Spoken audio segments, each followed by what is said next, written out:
Hello, ladies and gentlemen. Welcome to Smackdown, March 15th. Now, I wish to say ahead of time that if I look like I'm cringing in pain, it's because I'm in a lot of pain right now. In my area right now, it's actually snowing. And I have a lot of problems physically. So, just to let you know, if I kind of pause and start going, ow, please be a little understanding about this because I'm really in actually a lot of pain doing this. I really love doing my reviews, and even in pain, I'm willing to do them. So just to let you know, I'm willing to be in pain for y'all. So this SmackDown, it wasn't that bad. I was actually quite surprised in some of the things that were done. So let's get to some of the things that was done. I'm going to get to this early. Daniel Bryan and Kane at this moment are not really interacting due to what happened with William Motley, Paul Bearer dying. They're now making Kane act like a more darker character again, which is actually very good, but it's also a double-edged sword right now. The match between Kane and Dolph Ziggler, and Dolph goes over. He now has beaten Kane and Daniel Bryan, and I'll be bringing my thoughts up of what might actually happen later in the review. I better mark this because since I am in pain, and even though I took some medicine for it, I might forget this. So if I do tend to forget this, ladies and gentlemen, please don't be too pissed with me. I'm really not feeling so well. I'm actually near agony right now. Not much I can do about it. Even with medicine, it don't work. But anyway, my feeling right now about what's going on with Daniel Bryan and Kane, it's obvious they're going to break them up by WrestleMania. The problem here is this. Now that they're turning Kane into a darker character again, and it's obvious they're going to have the split. It depends how they structure the split and how much time they have to make the split work. This is being done obviously before Monday Night Raw next week. So the question is this: will they structure it from starting now? In other words, this coming Monday, will they start really showing the split in the division between them and actually do a lot of backstage work more than in-ring work? Because if you're going to make this really real, to see that they're really breaking apart, you need to have it structured that they may have one match they screw up with, and then the rest is more about conflict in the back. I know it would sound better to do it in the ring, but since they had structured the anger management courses with Dr. Shelby and everything like that, what brings them together must separate them. They need to do it in the back. Now, they could bring Dr. Shelby back to try and help them divide, but I wouldn't recommend that. I really believe he won't even be involved in this, and I believe they're going to be doing this in the backstage segments. And if there's any in-ring work, it'll be brief, the matches, and you'll see even more of a division from there. That's what I'm hoping for. Now, like I said, Dolph won. He now has 2 wins. That's like a month or so before, well, from the time he won last week. This is like a little bit more than a month. He's had 2 wins. Sucks. Because that scares me. What does that mean for Dolph? I'm going to bring up my feelings about that later. Now, the ADR and Ricardo Rodriguez parody again about Zed and the trucker, Jack Swagger, was actually funny about borders. And it's about Canadians coming across our border giving us drugs called maple syrup. Ow. Sorry. That was funny shit. That was funny. And then that little segment afterwards with a R-Truth and a Chris Jericho. And R-Truth was just basically doing a cameo. They have nothing for him to do right now. But seeing him talking with Zed and Jack was good. Talking, I'm a Canadian, but I originally was born in America and I was raised in Canada. That still makes me American, but it doesn't really matter. You're a nut. I'm not going to repeat the stuff that was there. I'm just saying that basically they're called a nut. Now, the match between Jack and Chris Jericho was a good match. It was at the end of the night. The crowd was pretty into it. And Jack won, which he was supposed to. He has to have this going into WrestleMania. It's obvious. But this kind of makes it kind of hard to believe that Chris Jericho could have anything that could be done well Monday at Raw when he has a triple threat. I am really hoping this triple threat comes in a DQ or something and no one goes over. Something happens where none of them gets the opportunity to wrestle. Because if they actually get it done now, they really spoil a really great opportunity. I would love to see a Miz, a Chris Jericho, and a Wade Barrett challenging for the IC champion of WrestleMania 29, baby. Sorry. I want to see that. I want to see them come together. I don't want to see them rush it. I would love them to do some type of conflict. Let them brawl and no winner. I want to see this. Anyone else, give me your thoughts below. Now, Fandango and Great Khali with Natty in tow. I want to say ahead of time that having Natalya with the Great Khali, I mean, they're probably doing something on Raw Active. I'm not watching it. They're probably doing something on WWE.com or the Fallout, whatever. I'm not watching all that crap. It's too much to watch. Look, how many shows do they currently have in their entire universe right now of the WWE? Not talking about WWE Network. They got Raw, Smackdown, NXT. I believe they still got Superstars running. They got which is Wednesday night main event. And then they have Saturday morning slam. I believe that's 7 shows or 8 shows. I've lost count just now. There's so many shows. It is 100% impossible to keep track of all this shit. And I'm sure even the most die-hard wrestling fan would have a problem keeping up with all this stuff. It's like sensory overload. They need to cut back on this. Even if Khali has Natalya as his mouthpiece, we don't see it on a Raw or a SmackDown. Those are the main shows casual fans mainly look at. The die-hard fans will look at most of the other shows and look at the WWE app and look at Raw Active and all that stuff on WWE.com and YouTube. But I don't think that number is even that great. I don't think even the smart marks would be 100% into the product like that. Maybe they're into 70 or 80% of it, but there's so much of it, it's impossible to digest it all. And it upsets me not to see Natalya talk for the Great Khali. I would like to see that. Fandango asked Khali to say his name. Fandango. I know your name, Fandango. Not bad. That was okay. But again, Fandango. I have to say it properly. Sorry. Fandango. I could do long and more dramatic like him, but he deserves his own way. Now, again, we don't see him. And I've said in my last Raw review that I really believe that he will be brought in on WrestleMania 29. He will have his real match that day. I don't believe they're going to do it before then. They really want to hype him up and then springboard him off on WrestleMania. Not to think that he's going to go into the main event scene. No. But they really need to get new stars more interesting. Because what's going on, they're not really pushing anybody. So they have no choice. Even if Johnny Curtis, I believe his name is Johnny Curtis. If I'm wrong, I'm sorry. I don't really keep up with everybody.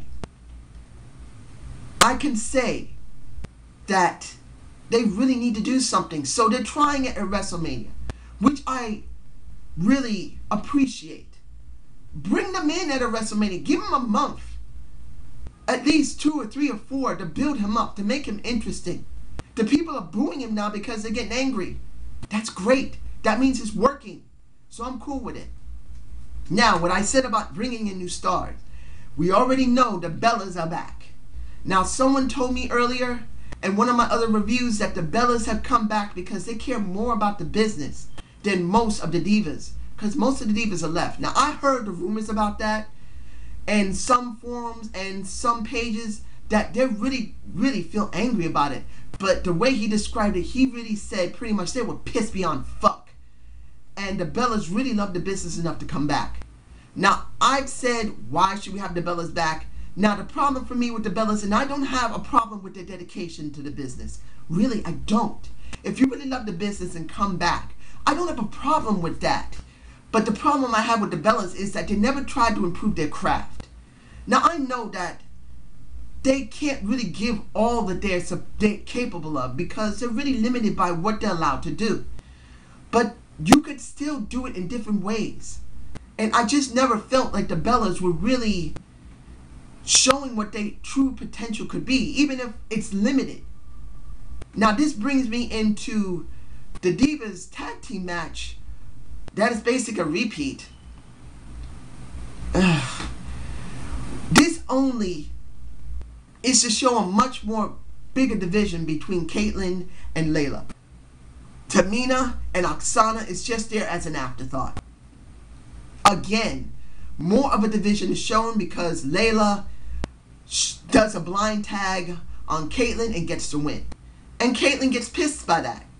I'm actually quite glad they're trying to do something. It's not like they haven't done this before. Of course, they tried this before. It's not uncommon. But at least they're doing something because this also leads into something new.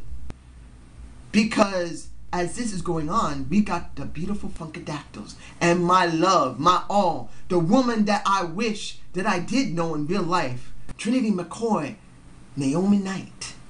Now, I wish to say that, and I don't know if anyone's ever wondered if I like Cameron at any time, because I do say Cameron's beautiful and I like her, but there maybe a few people may question, hey, what about Cameron? Don't you think she's wonderful? Don't you love her?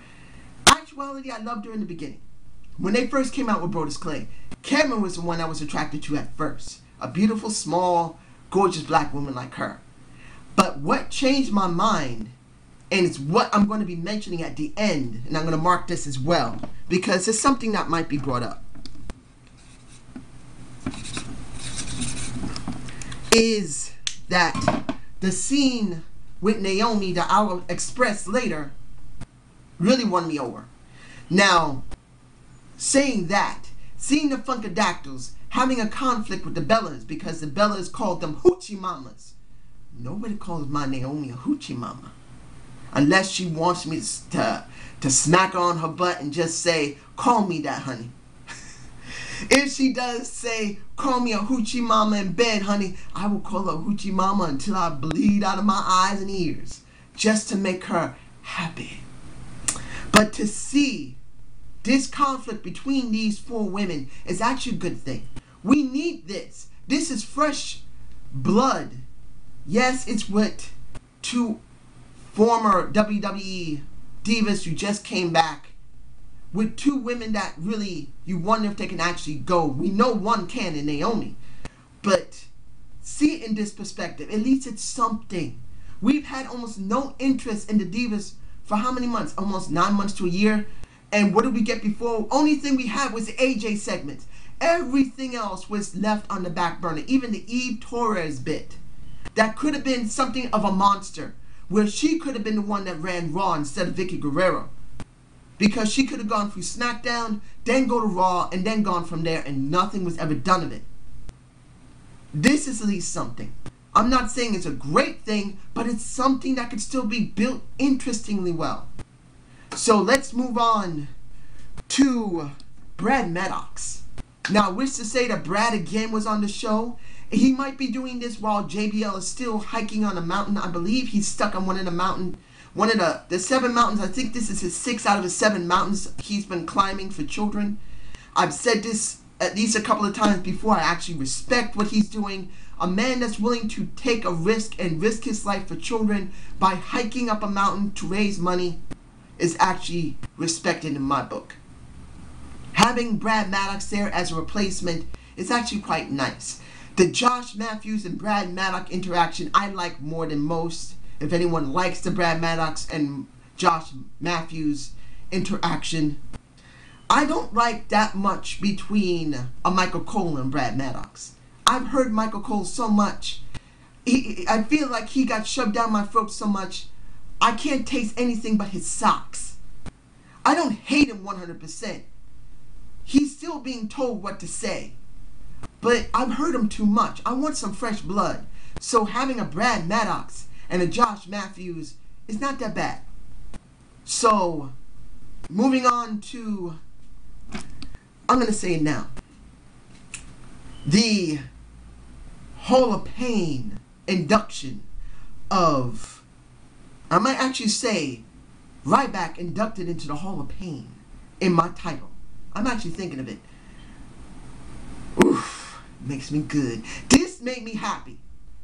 We got Ryback versus Mark Henry. I was actually very upset about this. I thought they were going to end this here and now. But actually, they made it done well. You may still get tired of the Shield because this was all very Shield heavy, and I'll be bringing that up at the end of the review. But how they did it was good. Neither one of them had the advantage until the Shield came, and then Mark Henry, the genius that he is, the sexual chocolate of the WWE, knew what to do and he left the ring. Once he did, the Shield proceeded to kick the ass of the human wrecking ball we know as Ryback. And once it was all over, we got the induction into the Hall of Pain to Ryback by Mark Henry. This is what I do! That made me happy. But he made it even better. He didn't do the Hall of Pain induction not once. He did it twice. And he did it 3 times, baby. Oh yes, he beat the shit out of him. He inducted him 3 times. I love this. Like I said in my review on Raw, do not rush this. Let them brawl and not have Ryback over. Make Mark Henry a beast. Make him beast. So by the time they do have the match at WrestleMania, it'll be more meaningful. And this is what we got. I am hoping when Raw comes around, they'll do this again. Or they just have talks. I don't care. If it's got to be a brawl, I don't care. As long as there's no real matches. Let this be a WrestleMania match, ladies and gentlemen. Please let it be. If you feel the same way as I do, leave a comment below. Oh, sorry. My hip and back is really taking a pounding. As I said, this is bad weather for me. I really have a lot of pain right now. Whew. Now, I wish to bring in, let me see if I'm forgetting anything. I believe I already talked about Sheamus and Randy Orton. I believe I talked about the Rogue Scholars. Just in case I didn't, the match they had was a burying match. I don't really see anything good about it. It does tease something with with the exclusion of Ryback, Sheamus and Randy Orton. Something could happen with them later. But the match itself wasn't a repeat, the same old shit match of seeing basically 2 good talents getting buried, and Cody Rhodes and Damian. It upsets me. So let's see. The last thing I'm going to talk about is the Shield. I'm actually very happy the Shield is being presented the way they are. I'm so happy that the Shield is shown the way they do.